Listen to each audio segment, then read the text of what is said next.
This week I've been testing the Nissan Qashqai with my family, and these are my top 3 family-friendly baby drive features.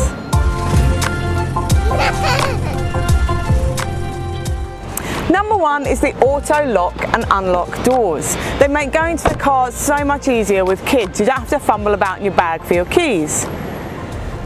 Number 2 is the rear seatbelt visual that comes up in the screen in front of the steering wheel. It's really good for letting you know exactly which passengers in the back have and haven't got their seatbelts on. Number 3 is the boot of the Qashqai. It's good for an SUV of this size, and it does hold all the sizes of strollers that we tested. I've enjoyed driving the Qashqai with my family this week. To see the full review, go to BabyDrive.com.au.